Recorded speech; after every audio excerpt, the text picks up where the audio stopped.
ask why you moved from Christchurch to Wellington, Eamonn? Mostly, I moved a year after the earthquakes, and Christchurch was a very difficult city to live in. Yeah. But also I wanted to go and do the creative writing courses at Victoria University, so Yeah. I moved up with the intention of doing those, which I ended up doing and did the masters there as well. So. Oh, cool. Yeah. Yeah, from what I understand, the university really struggled as well, just, you know. Yeah, I was there because I started at University of Canterbury and moved to Victoria, and it was, I ended up, I dropped out of most of my papers at Canterbury while I was there because they were kind of intense, or some of them were online, and it was really difficult to, just keep Motivated, going, yeah. Yeah, and especially like, you'd be there and there'd be earthquakes, and then you'd have to evacuate, and then, it'd be interrupted. Yeah. So Unsettling, yeah, I just did. And you moved to Wellington. Yeah. There's been a few quakes since then there as well. But, yeah, it's alright. It's a chances are thing in this country, eh? It could be here next, you just never know. Yeah. Yeah, I did actually, I thought I felt one this morning, but then I looked it up and there wasn't one when I was staying in Palmerston North with some friends' family. But I looked up on GNet, and there was an earthquake near Fielding overnight, but it was unnoticeable. Okay, real deep in the ground for the minute. Oh, I noticed they unnoticeable. Yeah. I thought I felt the one that was at the very plenty, but that was stretching to me.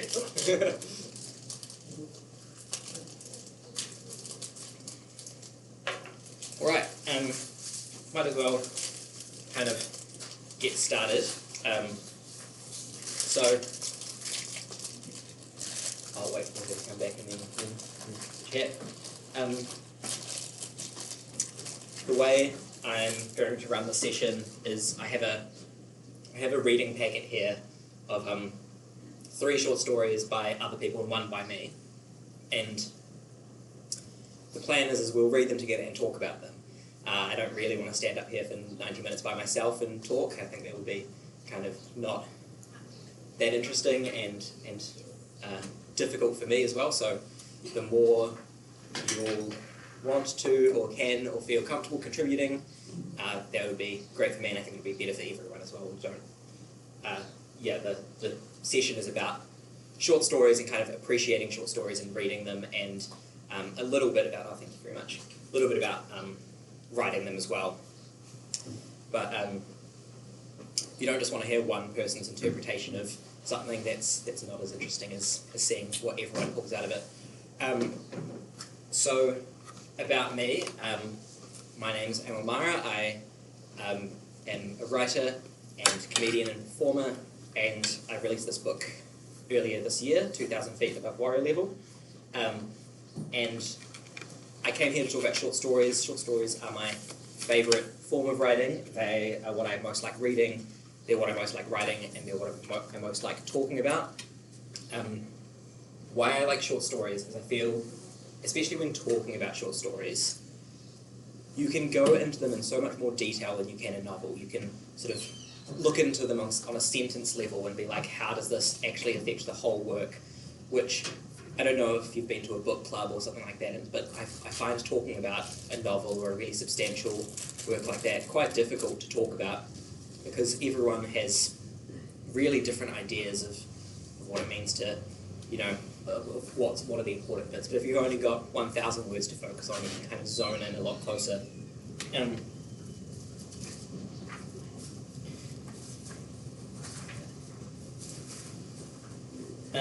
So, as much as I like short stories, this has been sold as a novel rather than a collection of short stories. And the reason for that is because more people buy and read novels than they do short stories. But so this is, we called it an episodic novel. So it's 12 stories that kind of form a longer narrative together. It's like enough of a novel that people who pick it up don't feel tricked that they've been tricked into reading short stories, but it is a way. We basically did it so in order to trick people into reading short stories. Excuse me, what was that word you used? Episodic. Episodic. Yeah, an episodic novel. Yeah, so I feel like a little bit of a traitor doing this after preaching short stories for so many years, but, you know, it means that people have actually read it, which is nice. So I'm going to start by handing around this reading packet. I think I'll just I'll give it to you all and pass back. Yeah. So the title of this session has been called "Capturing Moments to Write Life," and I've kind of changed my mind about the title since agreeing to it. I now want to call it "Capturing Life to Write Stories," because because you don't write life. Life is, you know, there is no structure to life. There's no ongoing narrative. People don't speak with correct grammar. Life itself is like not that interesting. But what I think is interesting is the way we think about life, and the way we do that is we turn it into narrative, we turn it into stories.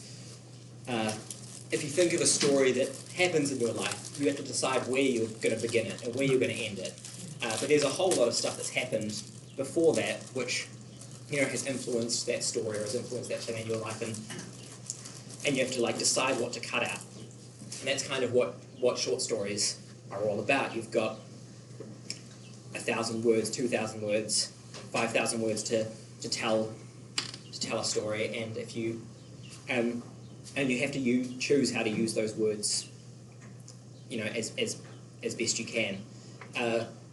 So this packet has 3 stories in it, and one by me, and each story is a little bit more further away from life than the last. So we start off with a Grace Paley story called Once, which is takes place over about maybe 15 minutes of Grace Paley's life.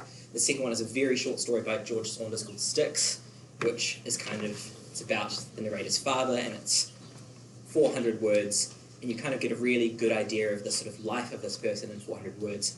And the final one is called The School by Donald Barthelme, and that is quite absurdist, a bit further away than from life and the rest. And we're going to look at, with these stories, we're going to look at 3 things specifically. So the first one we're going to look at, which is called richness. So that's kind of ideally in all writing, but I think especially true in short stories, the writing needs to be rich, which means every word or sentence needs to be doing multiple things. It needs to be, you know, moving the narrative forward, it needs to be informing you about the character. It might be a joke, it might be something that slows it down, but it needs to be doing lots. And I think Grace Paley is the writer I can think of that does that the best. The second thing we're going to be talking about is like what to leave out. Hey, Rachel. And that's why I've chosen this George Saunders story. It's 400 words, but you get such a good idea of the life of this character, and that's because we have to bring our own self to writing, and especially to short stories. We have to fill in the gaps ourselves. We have to decide. When we're reading this story later on, I'll get you all to think of, like, if you know someone in your life that could be like this. And the third thing we're going to talk about is structure. I think there are so many ways you can structure a story. I don't really buy into the 3-act structure or this sort of hero's journey thing. I think that can work, but I think there are so many more interesting ways to look at it. When it comes to something like a novel, the structure is often it's sort of too complicated to really get your head around it, and if it's not that complicated, it kind of can stick out sometimes. And I think the ideal thing with structure is it should not feel important until you start looking at it. You should be able to enjoy it without thinking of the structure at all. But yeah, the very first thing we're going to do is look at this quote from Flannery O'Connor. I spelt Flannery O'Connor's name wrong on here, which is not a great way to start. But She's an amazing writer of novels and short stories. I like her stories better, but I think one of my favourite things I've read by her is this essay called Writing Stories, and especially this bit, so I'll read it out now. Meaning is what keeps the short story form from being short. I prefer to talk about the meaning of the story rather than the theme of the story. People talk about the theme of the story as if the theme was a piece of string that a sack of chicken feed is tied with. They think you can pick out the theme the way you might pick the right thread in the chicken feed sack. You can rip the story open and feed the chickens, but this is not the way meaning works in fiction. When you can state the theme of the story, when you can separate it from the story itself, then you can be sure that the story is not a very good one. The meaning of the story has to be embodied in it, has to be made concrete in it. A story is a way to say something that can't be said any other way, and it takes every word in the story to say what the meaning is. You tell a story because a statement would be inadequate. When anybody asks what the story is about, the only proper thing to tell them is to read the story. The meaning of fiction is not an abstract meaning, but an experienced meaning. And the purpose of making statements about the meaning of a story is only to help you experience that meaning more fully. So, across all three stories, we'll be talking about meaning. But it's also, that's going to be quite hard because it is this experience meaning. So we'll be thinking about like how we have experienced this meaning, what parts of the story we get this from. Are there any spare copies of the reading packet around? Because I just realised I don't have one myself. I don't use one either. You don't have one either? I might. I'll just run it off the print. Oh, great. Thank you very much. Yeah. Oh, I think somebody's coming out from the back with one. Will you share? Oh, yeah, great. Thank you. Yeah, we'll get a few more printed off, so you and anyone else that needs one can. So, everyone wants to turn to the second page where wants is. Would anyone like to help me read this out?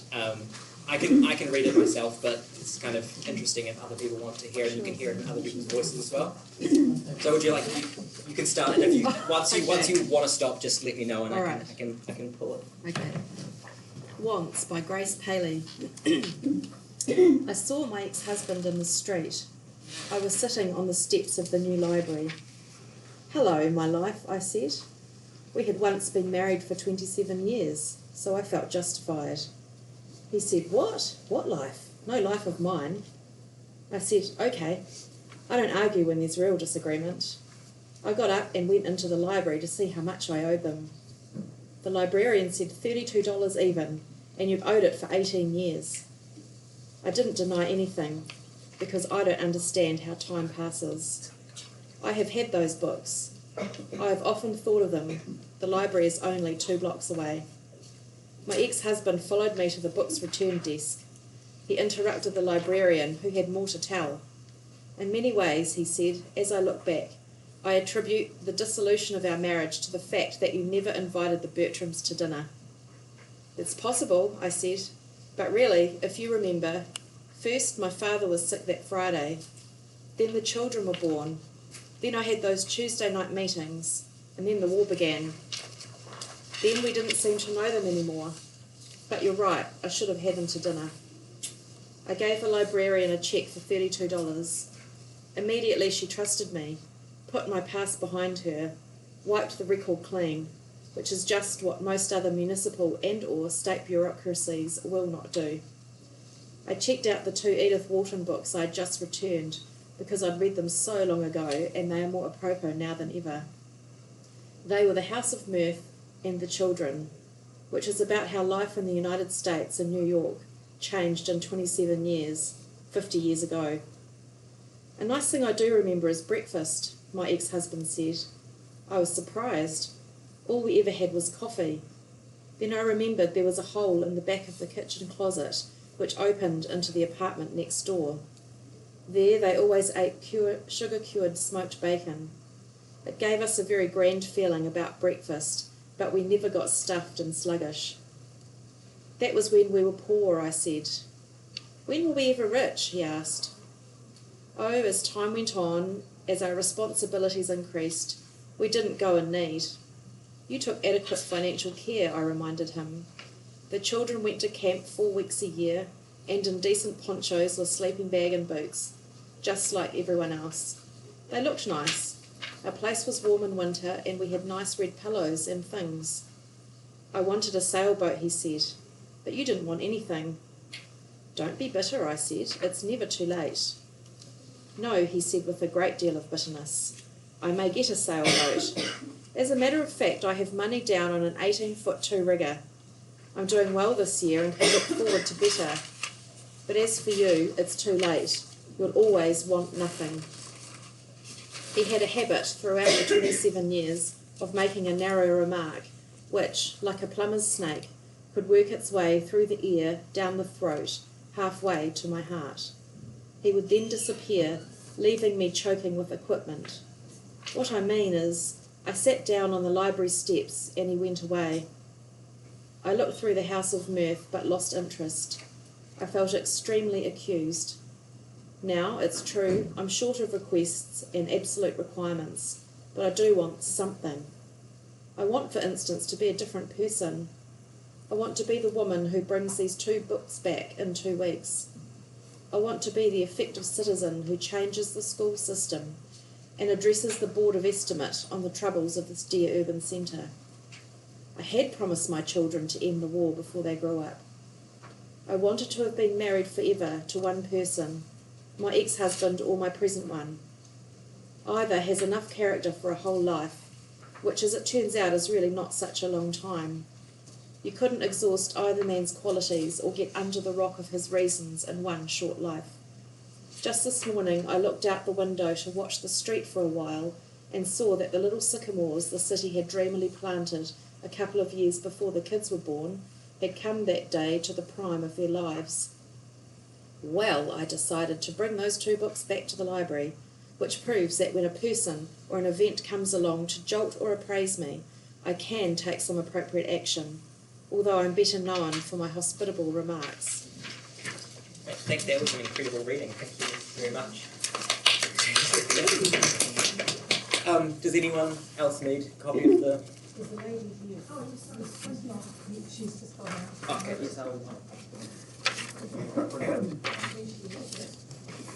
Thanks.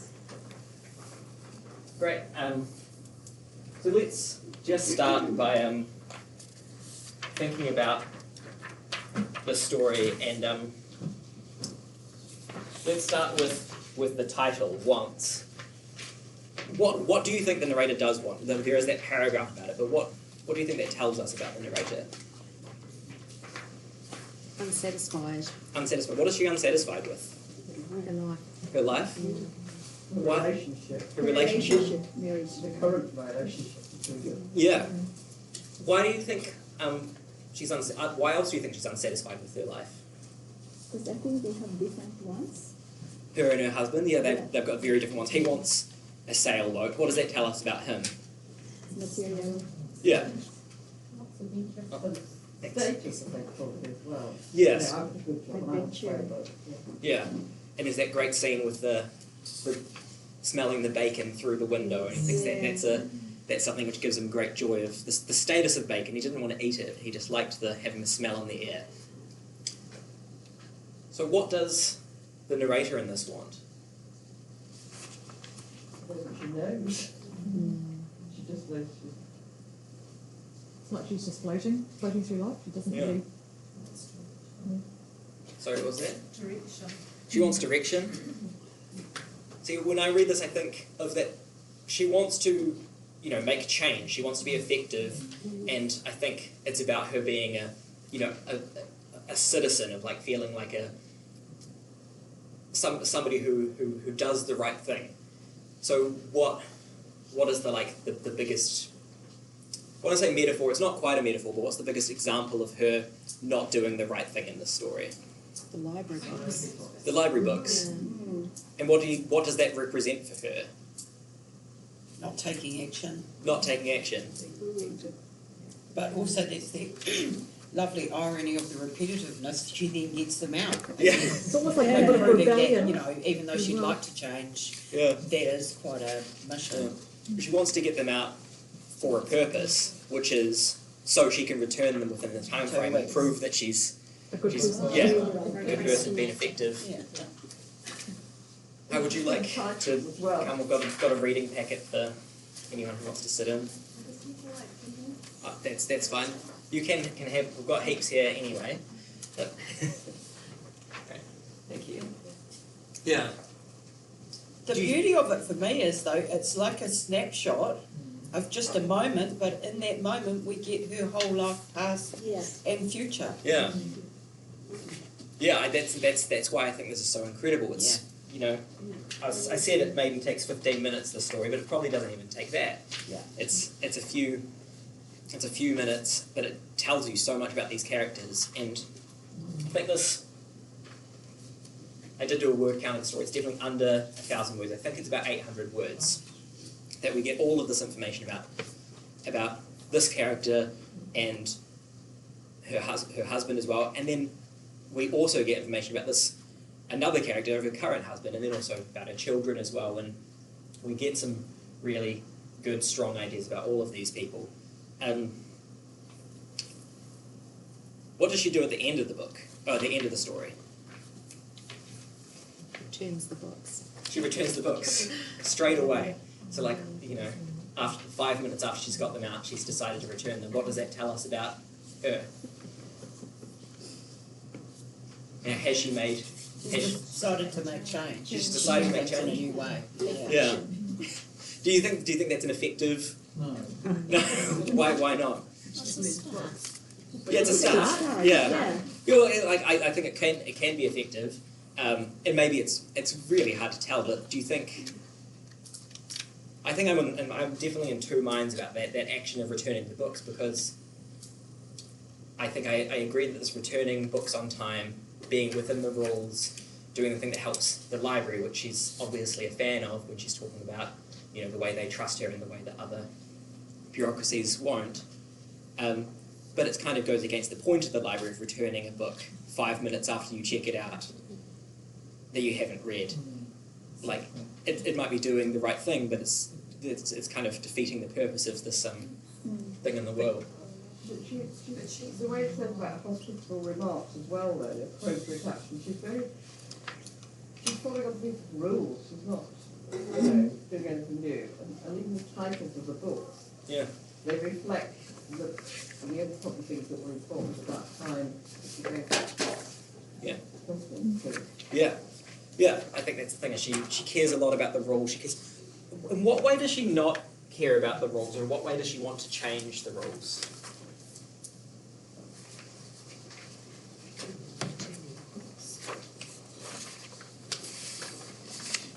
Well, she said she'd end the war. Yeah. And also being on the school board, or, you know, she wanted to do these things of, like, she wanted to make real change. I don't think she's, as we said, she's not that happy, and I don't think she's happy with her life, but I don't think she's happy with how the world is either. Like, when she talks about kind of what had happened in her life, it's kind of, if you remember first, my father was sick that Friday, then the children were born, then I had those Tuesday night meetings, then the war began. That's kind of how she thinks of her life, those few things. So, for me, it feels like the war has taken up a really big amount of her life and her thoughts and her, like, her consciousness. And how can you be a good citizen and person and doing all the right things if you know there is this war going on that maybe you have a chance of stopping, that maybe you can do something to stop it, but you can't manage to do that. Like, I think there's lots of examples of things like that at the moment in people's lives. Like, you might think, like, how can I be a good person if I'm not fighting climate change, or I'm not doing something like that? Did you have something? Is this like characters supposed to that triumph over adversity and become a hero? Yeah, I think. Not get pulled down by all the. I don't know. Yeah, it's like there's a lot of difficult things going on in her life, and she hasn't let them pull her down. So she has returned those library books. She is making these changes. She's, you know, she she hasn't been with her first husband for her whole life, but she has another one now that she can, continue to be in a relationship with. I don't think it is always useful or like it's necessary to know anything about the author when reading a book, but I really like Grace Paley's life, and basically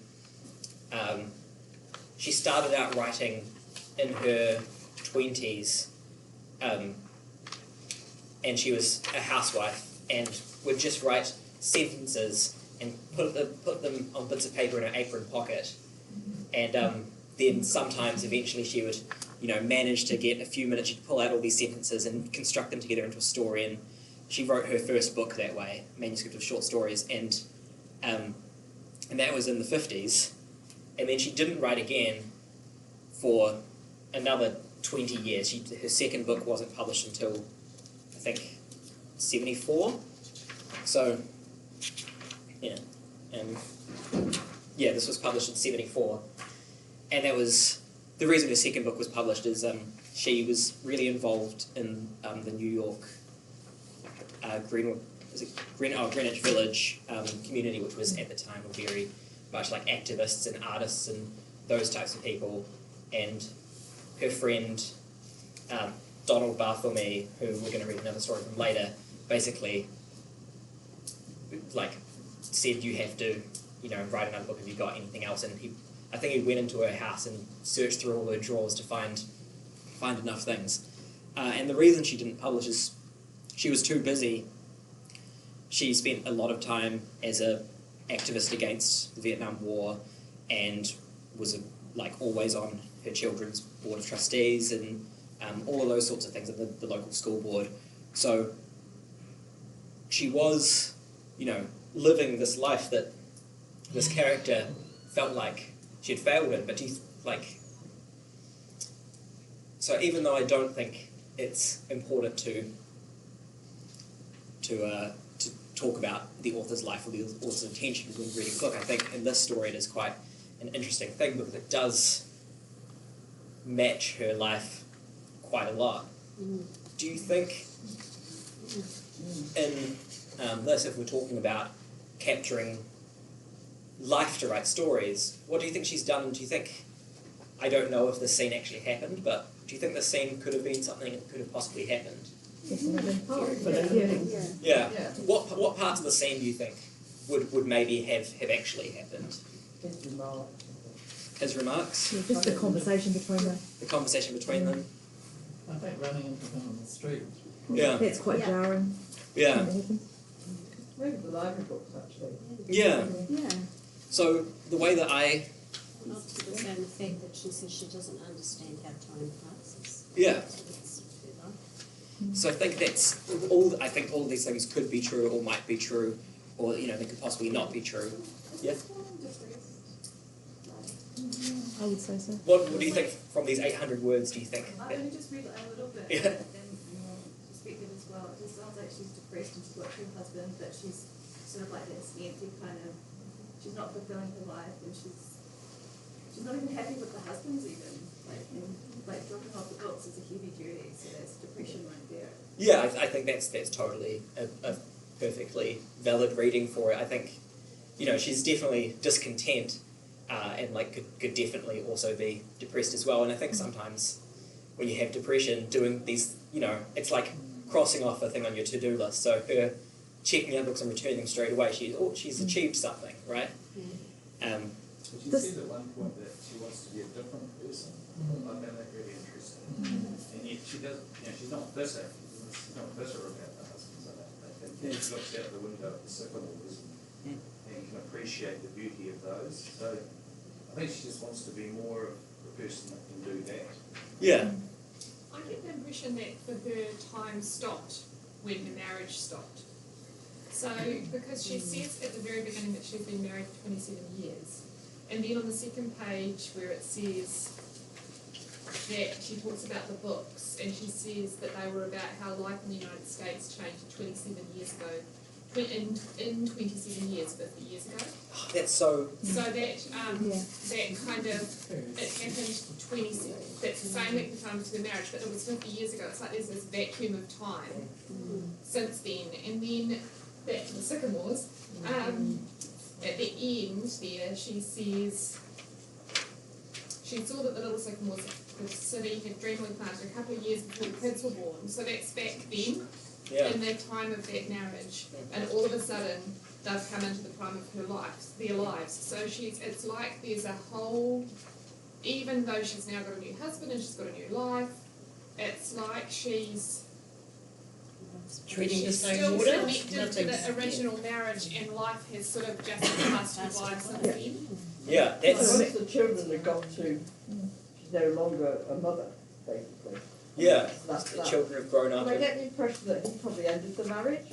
It doesn't say, Yeah. but I mean, you know, you didn't want anything. I'm not wanting something. It can be an attribute, but in that context, it's a real put down. Like, yeah, and then she talked about it being like the plumber's snake going into her. yeah, Yeah, This story is, and her life of what you said is eerily my story. yeah, And interesting enough, I have a diagnosis of clinical depression, so there you go. Quite happy to say that. But yeah, it's actually quite unnerving reading this, hearing it read out, and then you saying about her, because this is my lived experience, Yeah. a lot of this, and it's like, whoa, you know, it's, so I guess maybe I can read things into it that, or I read things into it that other people possibly wouldn't as well. yeah. And I But think that's particularly the thing that got me is that that you never want anything. yeah, That never, you always want nothing. And my 23-year marriage ended last year, not my choice, but you put everyone else's needs first. yeah. And so people say, "Are you okay? Is there anything you need?" "No, I'm fine. I'm fine. I'm fine. I don't need anything." You know, life is happy. Yeah. You know, life is good, because that's what you want to portray. And I kind of think, I read that and went, oh, you know, I think the author suggests that it's when not she writes about the expressing sycamore your, trees. it's Yeah. not expressing what you want to think. So that's why that really resonated. But also, interesting enough, the war that she talks about, that I didn't really take that to mean an actual physical, like a war, whether it's Vietnam or Second World War, anything. That was more the internal Emotional war and the emotional Yeah. war with perhaps a marriage not going well. I totally get that. Just with depression and things, just not being able to do stuff and feeling this big achievement that you can. Yeah. It's really quite jarring. I found, And having blocks of time where you don't remember, Yeah. you know, and all that kind of stuff is just really quite weird. And that's when I was talking about sort of stories having this richness. That's the type of thing I mean. And with this the line, I promised my children to end the war before they grew up. You may notice that this gets its own paragraph where all of the other. I thought that meant Yeah. like they're fighting Yeah. in the house perhaps, or her internal not being able to be. Oh, and I think the person who wants to it be. does, right? And if you that's the meaning you get from it, then that's what's in there, and that's what I'm talking about when I'm talking about like richness. Is Yeah. things don't just mean one thing, and things don't just they're not just doing one thing, and they can't just do one thing. The story wouldn't be able to happen if every line was just doing a single thing. Also that- With oh. the one detail that with Mirror Grace Paddy's own life. Yeah. You know, that you can imagine it was something that Yeah. she wanted to do. Yeah. So I got confused, and I hate that sentence about changing 27 years, 50 years ago to 21. It's Yeah. awful. But I assumed that it was the Second World War. But then it would make more sense if it was actually the Vietnam War, because people protested against that, Yeah. whereas they didn't. Well, okay, you got mostly men refusing to go to Yeah. fight this. But quite a lot happened about. Yeah. I mean, it just seemed weird to me if it was the Second World War that Yeah. you tried to stop it, because Yeah. Yeah, well, the Vietnam War was, I think, from my understanding, it was the first war that was sort of televised, and the first war where people at homes kind of started seeing what was actually it's really happening. going on And then, everything yeah. right, yeah. So it did have these protests. I actually wanted to go back to that thing about the 27 years, because I've never noticed that before in reading the story, and And when I was saying about structure, like a story's structure should, be invisible until you start looking at it, and that's a really good example of that. It's like it's a way you can kind of a time frame of how you can read this life, because obviously this book that she'd read was about massive change that had happened over 27 years, 50 years earlier when it was written, but then how much had changed in the 27 years that she'd experienced in this marriage. It seems like not a lot. This story is from a book called Enormous Changes at the Last Minute as well, which I think is a nice additional detail to add to that. Yeah, I would really recommend it. It's a beautiful... As well at this time, this kind of mirrors what was happening for women too. Yeah. It was the start of the women's movement. Those who had actually enjoyed being at home and being a mother were made to feel guilty. Others had no satisfaction from treading water each day, doing the same thing, and being made to feel like they weren't valuable citizens. So. Yeah, and if you look at what she was actually doing, I think, I wanted to be the effective citizen who changes the school system and addresses the board of estimates on the trouble of this dear urban centre. She was, probably more engaged in the local community than her husband was. Her husband was dreaming of the sailboat, and she was dreaming of the neighbourhood being changed and being improved.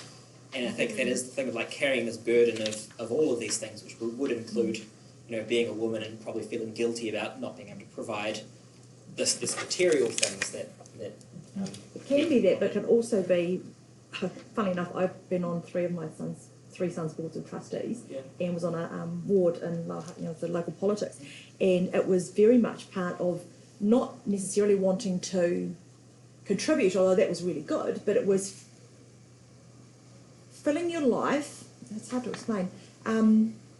Thinking that the more stuff you do, the happier you'll be just being, not doing, but being. Yeah.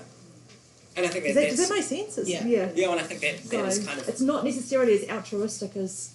I mean, it is, you do good, but it's not necessarily the motivation for doing it. Well, and that's the thing. And I think purely my experience. I think that is kind of the heart of the story, right? It's all these things that she's doing. She does care about them, but what she cares about the most is being the type of person who does these things. Yeah. Yeah. But it's sort of it's boring being, well, from my perspective, it's sort of like it's boring being a housewife and you want to be fulfilled and do something and have your voice being heard, and like maybe her voice isn't heard in her family. She's just supporting her husband and children, and she's not really doing anything.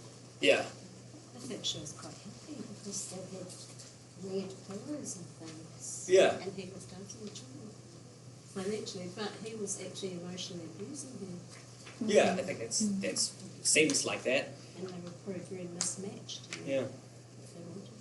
And that's sort of when we're talking about going back to that Flannery O'Connor quote about rather than or the idea of experienced meaning is you couldn't get sort of a real feeling of what that relationship looked like if you just had a sentence saying he was emotionally abusive because he didn't acknowledge her wants and needs. But with the stories, you really feel what that is, and that's like that's where the meaning of this really comes from. What's your take on, I attribute dissolution by marriage to the fact that you never invited the virgins to dinner? Yeah. It's a little bit far-fetched. Yeah, well, and I think that's the thing is you could, that's, when I'm talking about how life is boring and you need to narratize things, that's a really good example of something, that's probably not a thing that someone would say, but it's an idea that works really well in the context of a story, and you can kind of ignore the sort of absurdism of it if everything else feels right around it. But yeah, it is funny because he thinks that she's failed because of this one reason, and that's not even something that crosses her mind of like that was not one of the important things that she was wanting to do, right? It was. Well, he probably asked, and she said, "I don't want to." She doesn't want anything.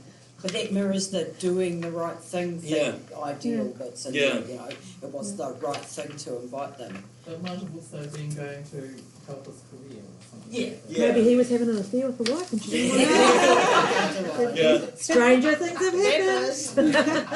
And I think that also the idea of Lived inviting experience someone, here. Telling you.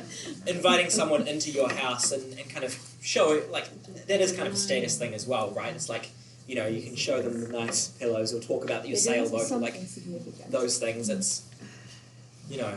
What do you think that this style of writing and these details like that inviting to dinner, it's you know, it's humorous, isn't it? Yeah.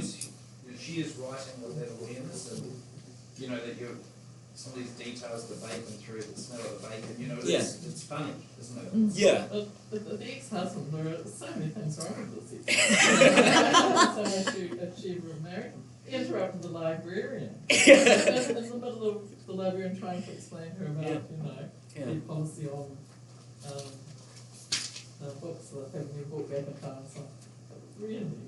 And then, you know, he interrupts the librarian, and then he goes on about the Bertrams. I mean, Yeah. When he sees her on the library steps and then follows her into the library so he can complain to her about their marriage. Do you know, the simple act of taking the books back is really, really brave. Yeah. Right, there's some, Yeah, it's interesting to learn that in just one moment, and then they've separated already, right? But it's bringing up all these things that happened during the marriage that I think both of them didn't realize that those small things really matter and has got an impact to their relationships.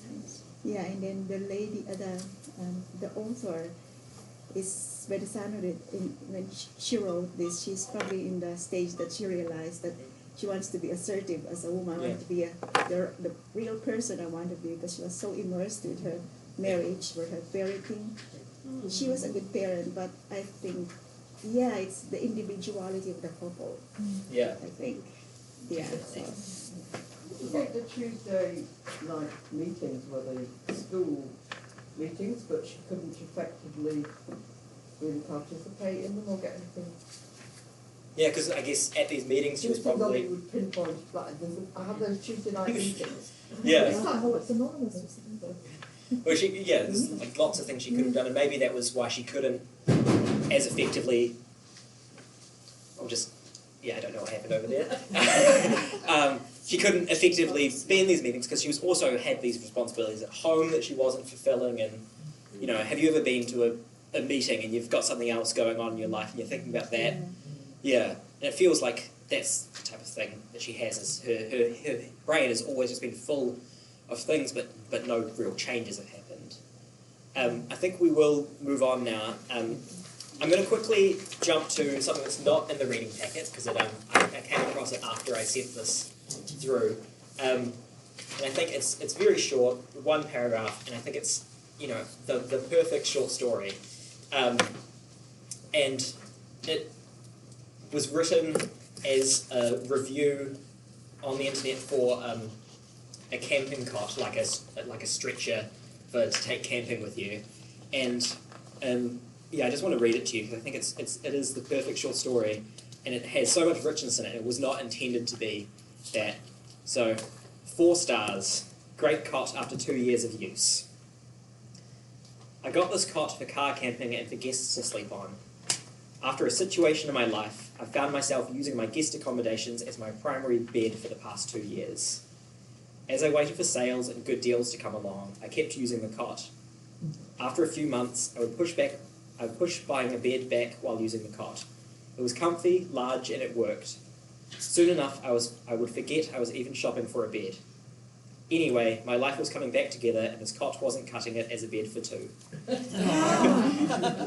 So cool. I don't know. I found this on Twitter. I don't know where it's from, but it's got a perfect arc of a short story where it's like, you know, the beginning is buying the cot. It's sort of life is normal. Something interrupts it, which is after a situation in my life, I found myself using my guest accommodations as my primary bed. And I like how vague that is, the situation in my life. And then that becomes the sort of normal life. And then that beautiful last sentence of, anyway, my life was coming back together and this cot wasn't cutting it as a bed for 2. It's a very nice, sweet end to the story. It's this long. And I think, again, something like that, full of richness. And And it is kind of, I find this is amazing that it is assumedly unconstructed. Like he wrote this, you don't really think of the structure of a review, but sometimes they can just come together. So when I'm saying like life is boring, sometimes it's not, sometimes it does actually happen in a really nice whole way. Let's move on to Sticks by George Saunders. Would anyone else like to read this one, or would you like me to read it? I'll have a crack. Yep. It's got bugger all commas in it. Yep. Anyway, here we go. Take a deep breath. Sticks by George Saunders. Every year Thanksgiving night we flopped out behind Dad as he dragged the Santa suit to the road and draped it over a kind of crucifix he'd built out of a metal pole in the yard. Super Bowl week, the pole was dressed in a jersey and Rod's helmet, and Rod had to clear it with Dad if he wanted to take the helmet off. On the 4th of July, the pole was Uncle Sam. On Veterans Day, a soldier. On Halloween, a ghost. The pole was Dad's only concession of glee. We were allowed a single Crayola from the box at a time. One Christmas Eve, he shrieked at Kimmy for wasting an apple slice. He hovered over us as we poured ketchup, saying, "Good enough, good enough, good enough." Birthday parties consisted of cupcakes, no ice cream. The first time I brought a date over, he said, "What's with your dad and that pole?" And I sat there blinking. We left home, married, had children of our own, found the seeds of meanness blooming also within us. Dad began dressing the pole with more complexity and less discernible logic. He draped some kind of fur over it on Groundhog Day and lugged out a floodlight to ensure a shadow.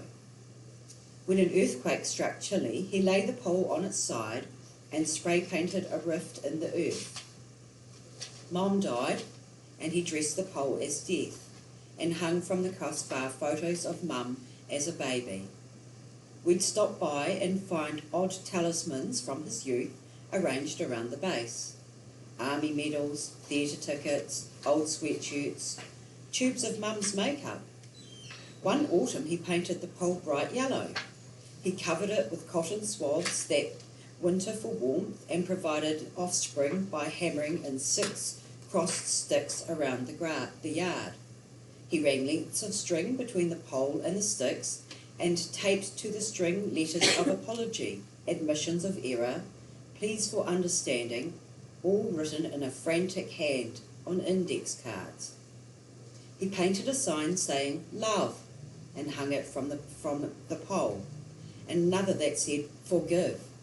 And when he died in the hall with the radio on, and we sold the house to a young couple who yanked out the pole and the sticks and left them by the road on garbage day. All right. So, is there any first impressions of this story? It's quite a lot. It's kind of funny. Yeah, it is. It's really, really funny, and then some bits really fast. Yeah, and that's classic George Saunders. That's how he writes. So he's also a really good short story writer. He won the Man Booker a couple of years ago for a novel he wrote called Lincoln and the Bardo, and I hate that novel so much, but I love his short stories, and I don't like that he went and ruined his career by writing a critically acclaimed novel, because he's probably not going to go back to writing short stories now. But yeah, what I was going to try and focus on this story is the things that are left out. What do you think we can tell about this man's life? And I think we've covered a lot of that already in Once, but as opposed to Once, where we get 15 minutes of someone's life, which kind of shows us a lot about the rest of it. And this one we get, a very long time, but kind of as seen from across the street, basically. Like you see with that tiny bit about his, the things that he did about ketchup and the apple slice and things. We basically only see him through, what you see from the street front. Yeah. first off, does anyone think that they know someone, or you don't have to name names, but or does any of this remind them of someone in their life of some way? And it doesn't have to be about, you know, a bizarre that build sticks, but like something that they have that seems to illuminate one part of them that isn't seen from any other way. I can actually think of someone in particular in my life who grew up as one of 12 children, and they were always scrambling for food, so that's real survival. And as he grows up and is successful in business, he cannot let go of the fact that you should buy budget bread instead of regular bread, because your money will go further. Yeah. And it's a belief in scarcity. It's also, I think, sort of entrenched in a bit of trauma for him. And so that, and then I see and hear about the war medals, and I think, you know, when you, at first glance he's a bit eccentric, but when you start to read a bit more, it makes me think of trauma. PTSD And that this or is something. how he's expressing that. And it's all the ways that, I'm just going to say men, because we might be talking about someone who's been to war.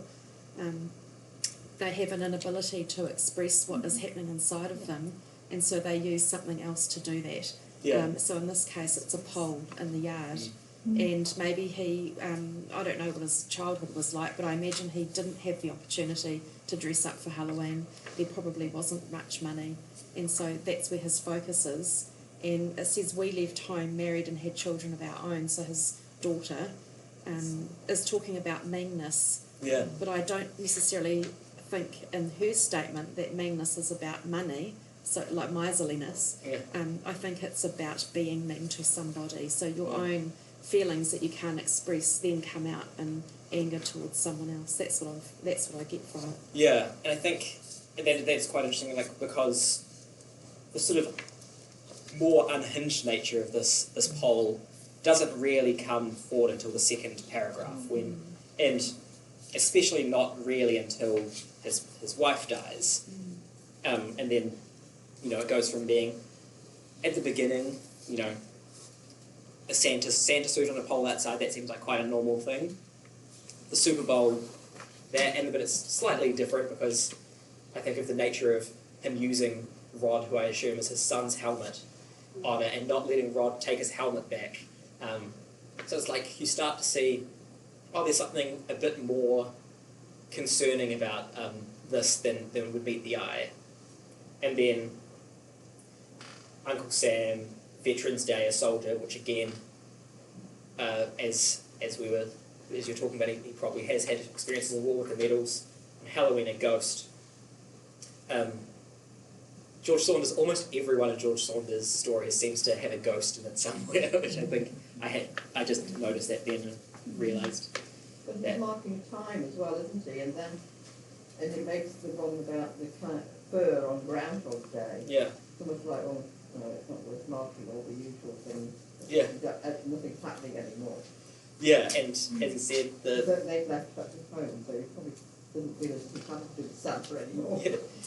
And dressing the pole with more complexity and a less discernible logic. So Groundhog Day, the fur, and then the floodlight, so the shadow.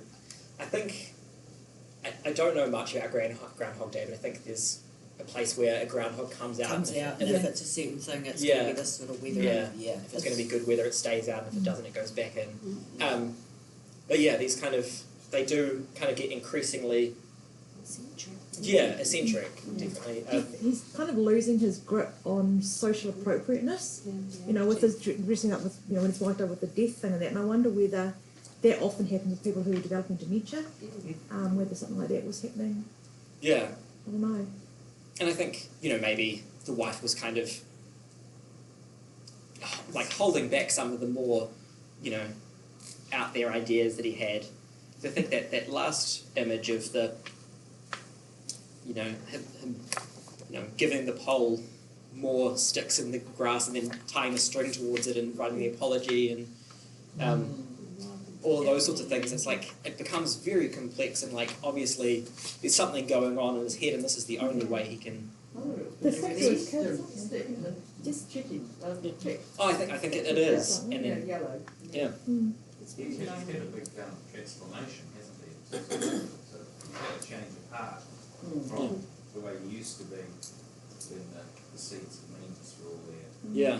And I mean, in some ways, like Saunders doesn't hold back, does he? By a sign saying love and another one forgive.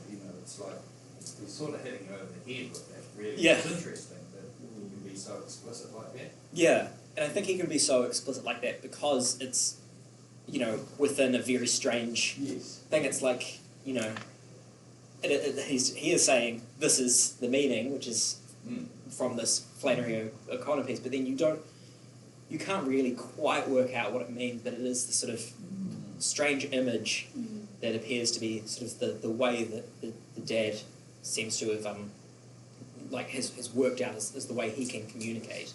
It's so interesting with instance of seeing what's wrong with everybody else, and then he moves to seeing what's wrong with himself in the second paragraph.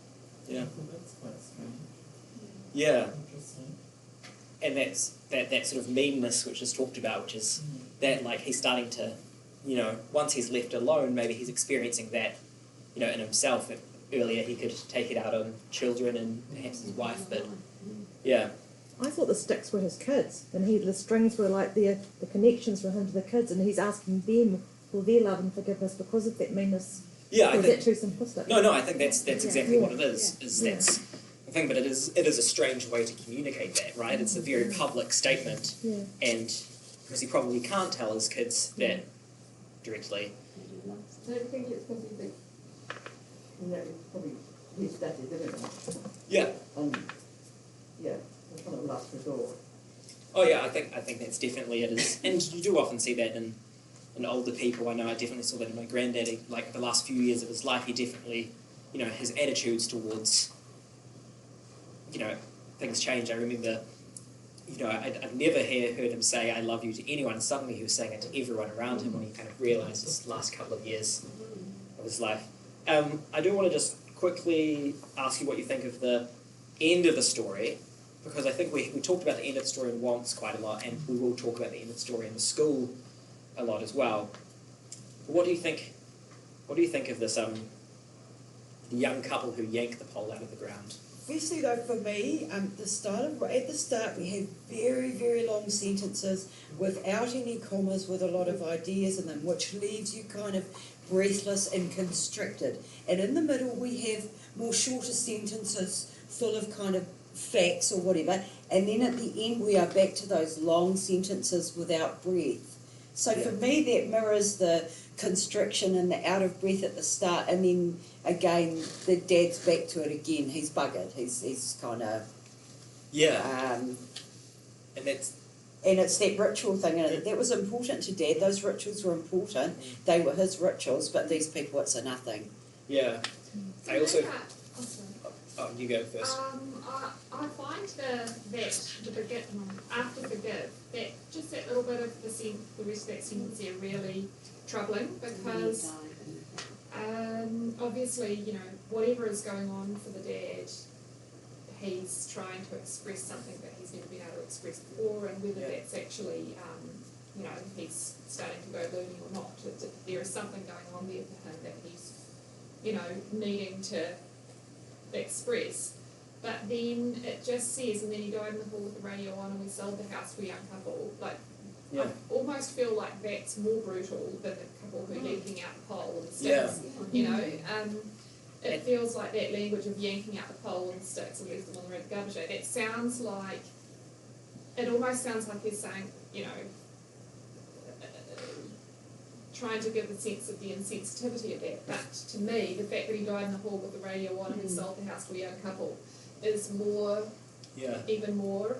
And he hasn't even given it its own sentence. It's kind of an and in between, this A love and paragraph forgive, that's and then on. the death, and then the His yanking. death wasn't honoured by his family. Yeah. Just sort of moved on. Well, alone, Taken out the put before they put the house in the market. That I think they didn't. I think he destroyed his relationship with his children, and then he tried with the forgive and the love, but it was too late. Yeah. So when he Yeah. died, they went, whatever, he's dead. Yeah. Sell the house. Yeah, and I think it's a really brutal. George Saunders has a habit of writing these stories which seem quite funny, and then you realise how like dark and brutal they are. Clever. Yeah, I think it's a good ending, actually. yeah, I think he's very good. You know, on garbage day, you know. Yeah. That just was the Yeah, and the coffin, isn't it, really? yeah, I think one of the things that interests me is that like both the author in terms of his note and the narrator and the young couple who buy the house are just so uncomfortable with self-expression. Like, you know, the author himself is basically, you know, it's the opposite of what what he saw driving every day, and it annoyed him that that person was so self-expressed and he wasn't. So he writes this mean version of that. And the kids are clearly unhappy and uncomfortable with this exuberantly public father, and the young couple are kind of like that goes. yeah, it is. Yeah, So it's almost like who wants to know that that you're happy or that you're celebrating or that you've got an opinion. yeah, kind of thing. it is. I think George Saunders likes to paint himself as a bit of like a crotchety, mean guy, but he's really not. It is quite. That is funny. Let's move on to the school because we've only got half an hour left, and I haven't read anything of my own yet. But we'll talk briefly about this, and then we'll go. I'll talk briefly about the story of mine as well, which I'll read probably only part of. Does anyone want to volunteer to read the school? All right. The school. Well, we all had these children out planting trees, see, because we figured that that's part of their education, you see, to see how, the root systems and also the sense of responsibility, taking care of them, being individually responsible. You know what I mean? And the trees all died. They were orange trees. I don't know why they died, they just died. Something wrong with the soil, possibly, or maybe the stuff we got from the nursery wasn't the best. We complained about it.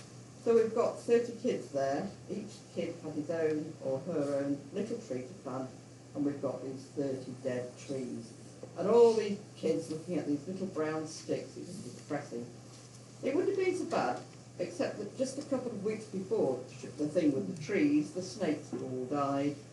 But I think that the snakes, the reason that the snakes kicked off was that, you remember, the boiler was shut off for 4 days because of the strike, and that was inexplicable. It was something you could explain to the kids because of the strike. I mean, none of their parents would let them cross the picket line, and they knew there was a strike going on, and that's what it meant. So when things got started up again and we found the snakes, they weren't too disturbed. But the herb gardens, it was probably a case of overwatering, and at least now they know not to overwater. The children were very conscientious of the herb gardens, and some of them probably, slipped them a little extra water when we weren't looking. Or maybe, I don't like to think about sabotage, although it did occur to us. I mean, it was something that crossed our minds. We were thinking that way probably because before that the gerbils had died and the white mice had died and the salamander, now they know not to carry them around in plastic bags.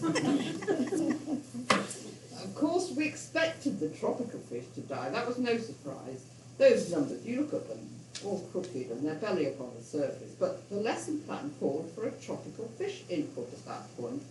There was nothing we could do. It happens every year. You just have to hurry past it. And we weren't even supposed to have a puppy. We weren't even supposed to have one. It was just a puppy that the Murdoch girl found under Gristade's truck one day. And she was afraid that the truck would run it over when the driver had finished making his delivery. So she stuck it in a knapsack and brought it to the school with her. So we had this puppy.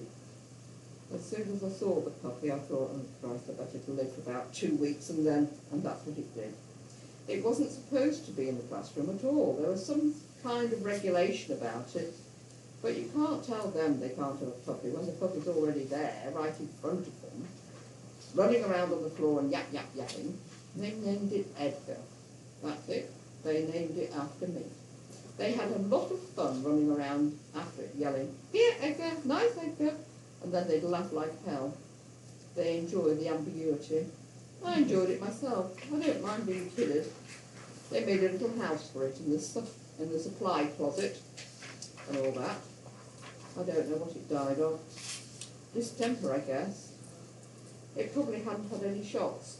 I got it out of there before the kids got to school. I checked the supply closet each morning routinely because I knew what was going to happen. I gave it to the custodian. And then there was this Korean orphan that the class adopted through the Help the Children programme. All the kids brought in $25 a month. That was the idea. It was an unfortunate thing. The kid's name was Kim, and maybe we adopted him too late or something. The cause of death was not stated in the letter we got. They suggested we adopt another child instead and sent us some interesting case histories, but we didn't have the heart. The class took it pretty hard. They began, I think nobody ever said anything to me directly, to feel that there was something wrong with the school. But I don't think there's anything wrong with the school, particularly. I've seen better and I've seen worse. It was just a run of bad luck. We had an extraordinary number of parents passing away, for instance. I think there were 2 heart attacks and 2 suicides, 1 drowning and 4 killed altogether in a car accident. Oh, and 1 stroke. And we had the usual heavy mortality rate amongst the grandparents. Or maybe it was heavier this year, it seemed so. And finally, the tragedy. The tragedy occurred when Matthew Wayne and Tony Afgarordo were playing over where they're excavating for the new federal office building. There were all these big wooden beams stacked, at the edge of the excavation. There's a court case coming out of that. Parents are claiming that the beams were poorly stacked. I don't know what's true and what's not. It's been a strange year. I forgot to mention Billy Brandt's father, who was knifed fatally when he grappled with a masked intruder in his home.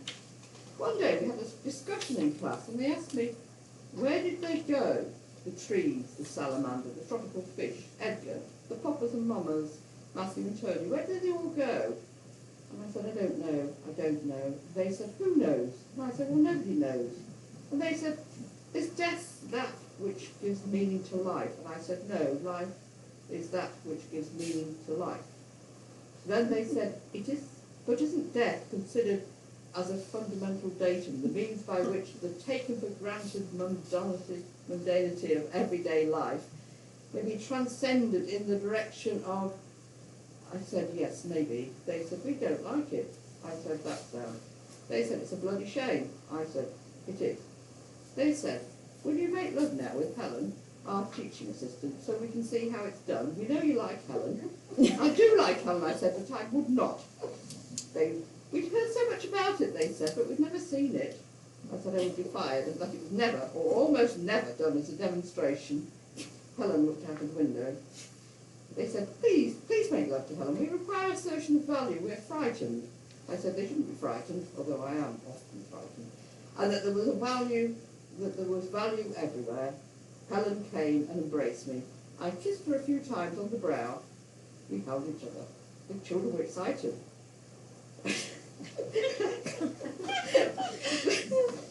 Then there was a knock on the door, and I opened the door, the new German walked in, and the children cheered wildly. All right.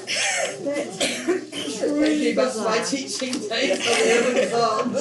That's fabulous. What a great story. Yeah, and I love it. as I was saying, the stories that we've looked at have gotten more abstracted from life, and this one especially has become quite abstracted from life as you'd know it. So for this, I wanted to talk about the structure of the story and how it's presented. So does anyone have any thoughts on that? Like how does the tension in the story rise and fall, and where does it change? Sort of building it as a compilation of filing one mini disaster on another. Yeah. Until it really gets very serious. Yeah. Yeah. But you can actually take the serious because it's because of all the stuff that's gone on beforehand. The fact that some of them have died in an excavation thing doesn't seem that, well, it doesn't seem that real anyway, does it? Yeah.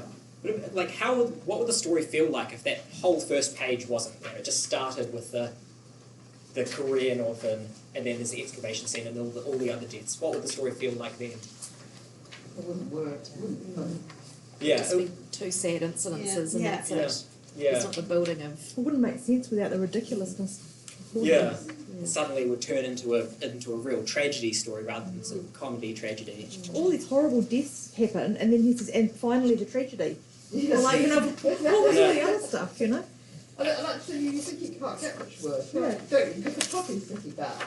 Yeah. Or the Korean And awful. also, you don't expect it to get any worse, and then when you can see as soon as it said the Korean orphan. Yeah, and that's the thing of the, it starts off with the trees and there's the herb garden and there's snakes, and I think what I like about this structure is it doesn't go, the least bad to the most bad. It kind of goes in a sort of jagged line up, like, the trees are not too bad, but then the snakes are more bad, and, around the tropical fish, and then the puppy gets quite a lot worse, and then it does start going up from there.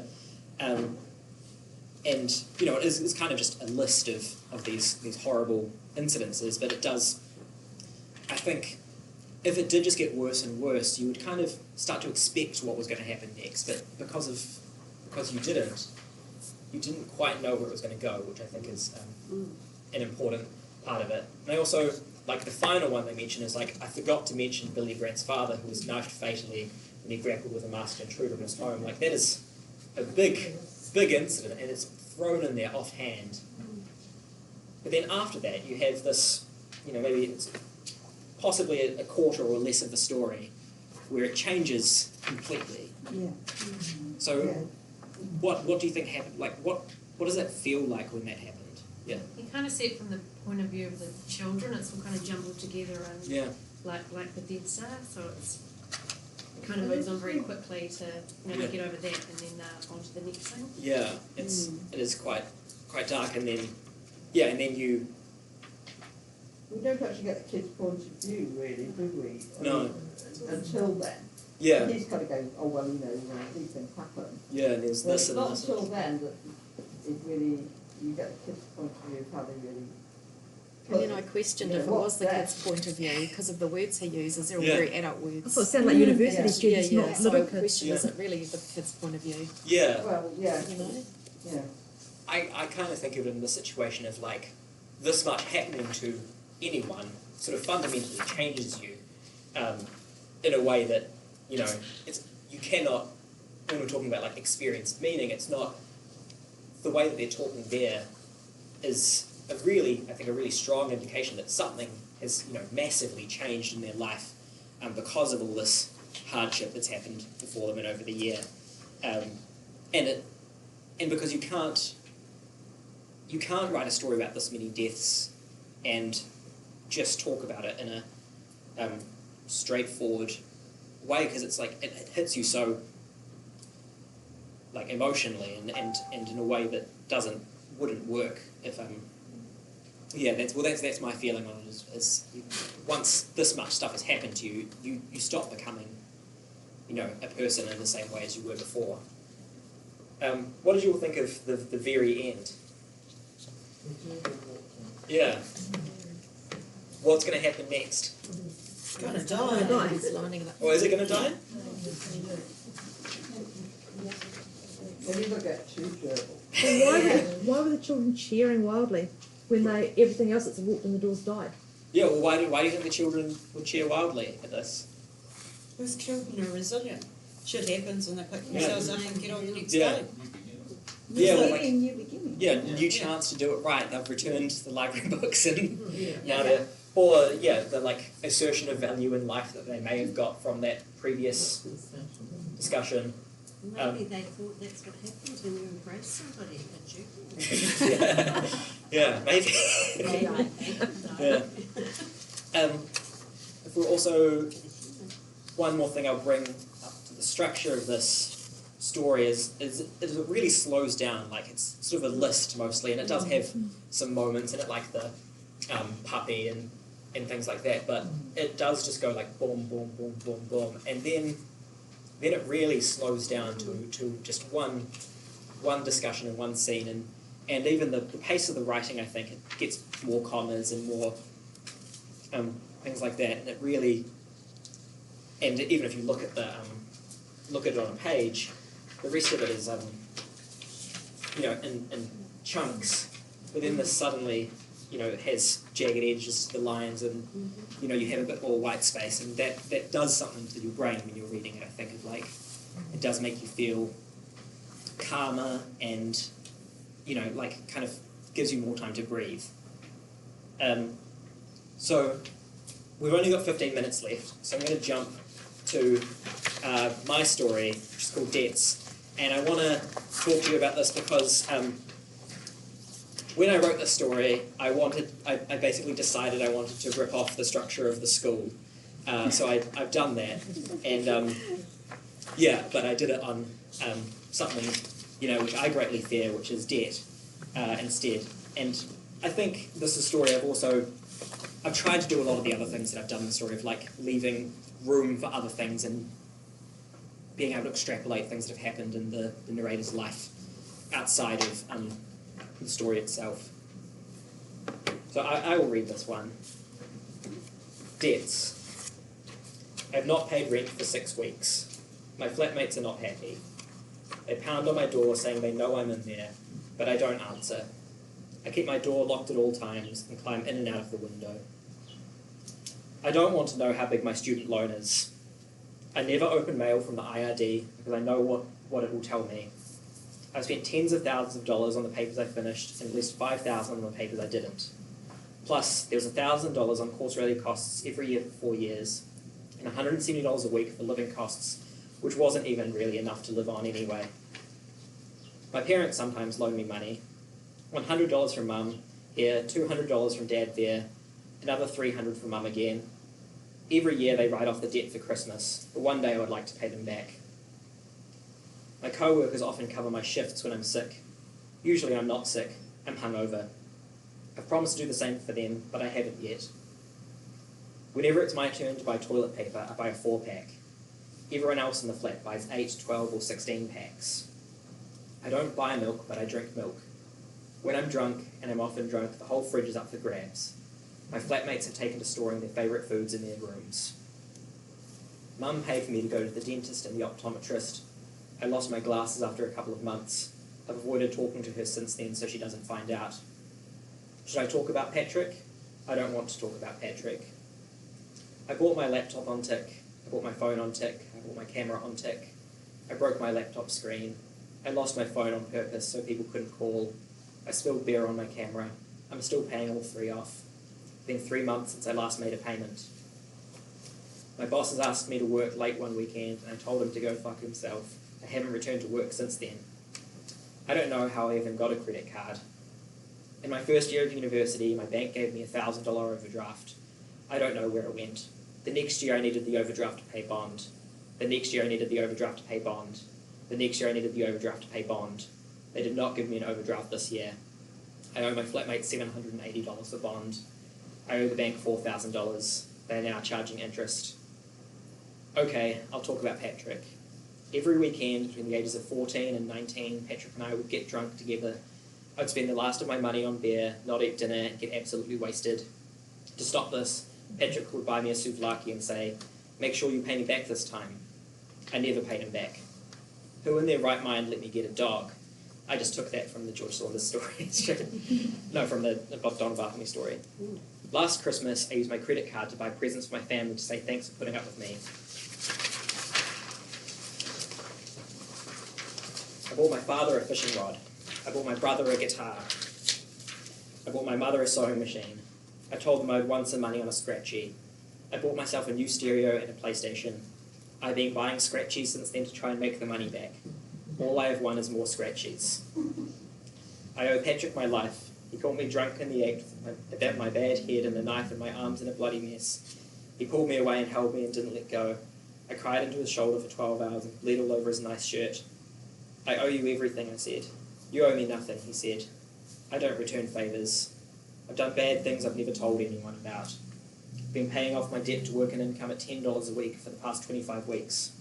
I only have 5 weeks to go. I've stopped smoking weed because I owe both my dealers $100 each. Word has gotten round and no one will sell to me anymore. It's been 2 years since I last saw Patrick. I sold my new PlayStation and stereo for rent money, but I didn't spend the money on rent. I don't know what I spent it on. Debt collection agencies are sending me letters. I haven't opened any of them. I owe the video store a copy of Forrest Gump on DVD. I wanted to return it, but I kept forgetting it, and then I threw it in the bin thinking it would go away. It hasn't. I still haven't paid my share of last December's power bill. I'm accumulating sleep debt. I owe the university library $180, and they won't let me graduate until I pay it. I owe countless people countless cigarettes. I've benefited from colonisation and genocide, and I don't even donate blood. I owe my dog a nice long walk. Last night, I unlocked my door for the first time in weeks and packed my bag with a few changes of clothes and nothing else. I knelt down and rubbed my dog's head and let him lick my face, and I left the house. I got to the supermarket 10 minutes before it closed. I was going to spend the last of my money on a bottle of wine, but I bought a packet of gum instead and put the rest of it in the charity box. I walked north until the city got industrial, then suburban, and the yards got bigger and the footpath disappeared until I was walking by paddocks along the muddy grass next to the road. I chewed gum and kept walking until the paddocks turned back into suburbs and the footpath reappeared. I passed another supermarket, where I paused outside to spit my flavourless gum into the rubbish bin. Then I kept walking, past a McDonald's, a petrol station, a car yard, another supermarket, back into the suburbs. When the houses thinned out again, I was back on the muddy grass next to the road. Cars drove past and one flashed its lights at me, but I didn't stop. I kept walking at a steady pace. There was paddocks for a long time, until there was a petrol station, a fish and chip shop, then more houses. Then there was a cafe with a bench outside. I sat on the bench and hugged my backpack. I held my head up and watched the sky lighten. A car parked in front of me and 2 people in a greyhound got out. They unlocked the door to the cafe and went in. 20 minutes later, the people came back out the cafe. One put a sign outside and the other latched the door open. They went back inside and a jogger ran past. The greyhound came out of the cafe and put her head on the bench next to me. I patted her and she looked at me. Her tail didn't wag. I stopped patting her and she kept looking at me, so I patted her again. She likes you, the cafe owner said from the doorway. Thanks, I said. She's not bothering you, is she? The cafe owner said. No, if anything, she's not bothering me enough. I patted the dog for a while longer, and she looked right up at me the whole time. I didn't like looking in her eyes. Then, without warning, she turned around and went back into the cafe. I sat on the bench looking across the road at a blue house. People came in and out of the cafe, and the traffic got heavier. I pinched my arm as hard as I could, and I counted the seconds I could stand it. 119. I tried again with a different part of my arm, and only lasted 94 seconds. I scrunched my eyes closed as tight as I would go, and put my hands over my eyes to stop the light coming in. I pushed the heels of my palms hard into my eyes, and the black turned into flashing bright white. I stared at the white so hard it burned, until I could see through it to the nerves in the back of my eyes. Someone called my name. I took my hands away from my eyes, and the world was shining white, with black pulsing lines. A figure crossed the road towards me. He was silhouetted against bright white. His arms were stretched out, with rays of sunlight falling around him. He was holding 2 souvlaki's, and a smile on his face that looked like $1 million. Great, thank you. So I just wanted to, that's the story that's in my book that is the most sort of shamelessly ripped off of things that I like. I based the story on, the structure on George Saunders' story, where it's a list of things and then a moment. It is, I did, originally when I used it, originally when I first wrote it, I tried to keep it like closer to the structure, where the last moment was only sort of a paragraph, but then I kind of realised I wanted to draw it out more, to give it more time to do that sort of thing. But even things like, I mentioned, not returning library books and and the whole concept of kind of, wanting to be a better person. So, yeah, that one I did, really take my influences from once in the school for that. There are other stories. So that story is the final story in the first third of my book. The book's split into 3 thirds. And then the final story of the book is called Jobs, which I used debts as a structure to, but instead of a list of debts, it's a list of jobs that this character now has, and thinks his life is a lot more together because he's, working 4 or 5 jobs and all his time is busy and things like that. So, I've used these sort of things multiple times in my writing. I have another story in the book which is sort of shamelessly ripped off of a story by Amy Hempel called In the Cemetery Where Al Jolson is Buried.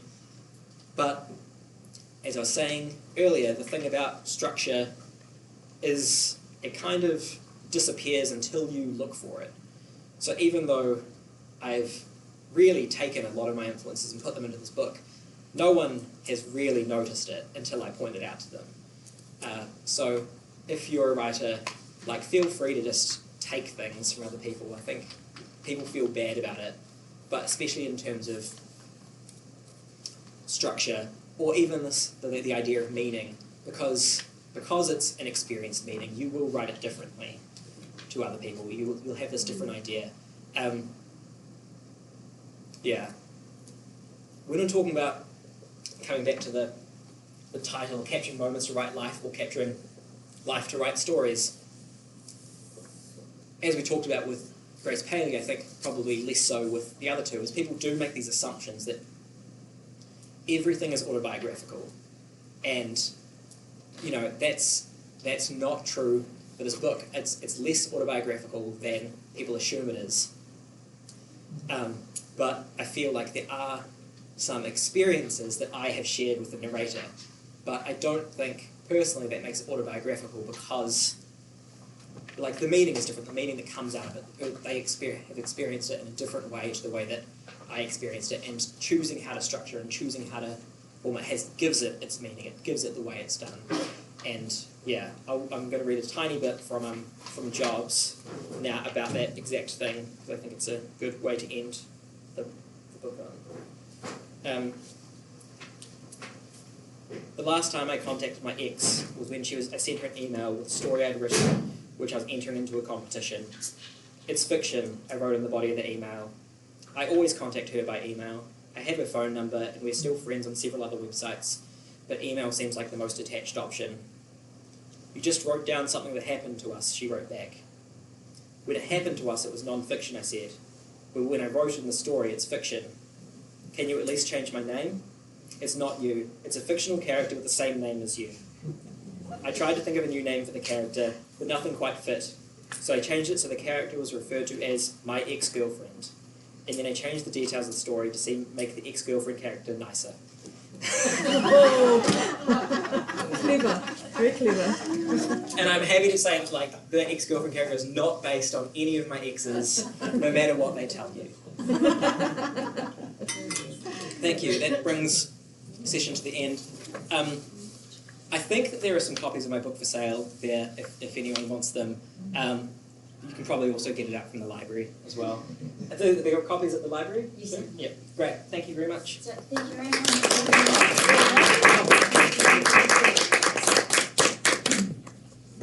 Thank you, water, coffee, tea, refreshments in the middle.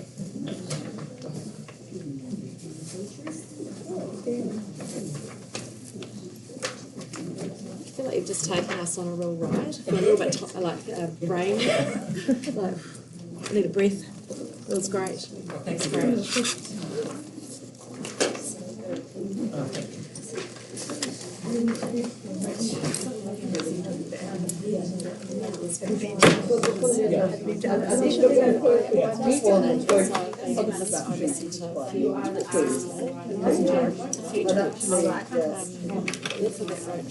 Well, I don't think so. But in saying that, so I wrote this book. It was short stories, and I turned it into thing. But now I'm trying to write myself. So I actually doing it as short stories, and trying to do it more seamlessly. So I don't know if that's true or not. were employed to write. I think they are They're like employed now. yeah. They're employed Yeah, to I've got write this job. for the And then Hampton there was Women's PCA Federation. And That was really moving to look back photographs This of one's them. got a Really back leg. Continued So in we history. have all these But- strange connections Yeah. that makes me It's look great. Short stories are usually not that good. And it was like, you went into work in the morning, it's like, you were like work for you and Which is like it's quite 4:30. I'm talking about self-sick, so you've got both. so that's been a negative way for us to engage with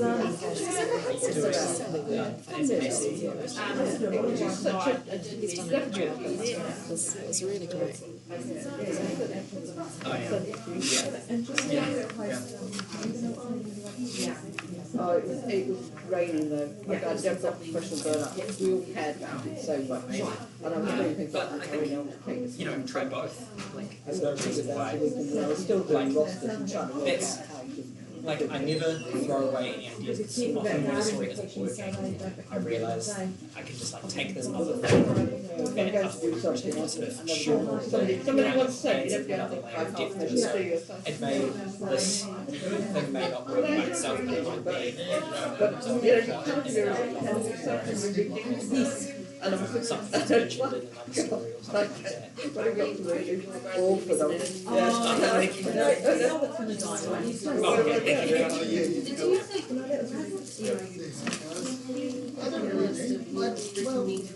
Yeah, definitely. less like the essential? I'm happy to do that. I'll just meet you out. Cool.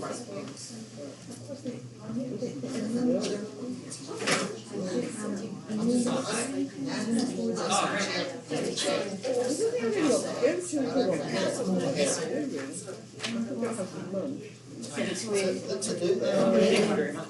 That's incredible reading. Yeah. To go for, and I read her. I'll bring it. And I just said mine off, got to reject it. And I said, the ones that won, they're awful. I just thought, why they chose me, said, they're not my cup of tea, they're just well constructed or something. I don't wrong with them, I really thought it was so much. Two people, they said, I don't know about one. No, nice. General non-fiction covers history, it covers politics, it covers memoir. And short stories, which is my favourite, undercover. Oh, yeah. Published when I was in high school, and I was first year of university, and then get married, and then went into a work future. And then I had an exhibition for literary Jesus. Great. Maybe I should have a family. You can go over there and yeah, with my client, and then I'll probably come back to watch some. So, Well, that guy was very silent and then mine, and so he doesn't mind me going in. me last year. He ditched me last year. Yeah, you can go over there. So, and it's taken me, that was June last year, and it's literally taken me on top of waiting for replacements and other health stuff, and I've got special needs, autistic style, and you know, lots of other things. Life happened, and now it's now finally thinking, I need to get into my life. So, someone Write about it. And well, the thing is, I wonder that If this it's, one. I write about things. I write when I'm angry. And my diary is full of You see, I've got my writing. so bloody angry. And I've then it got my turns writing into note. a story. Yeah, I've got my writing note, but I'm really saying about the bits of paper around the house. I've got that and in my book. But I wanted this one this afternoon. All this I could have Yeah.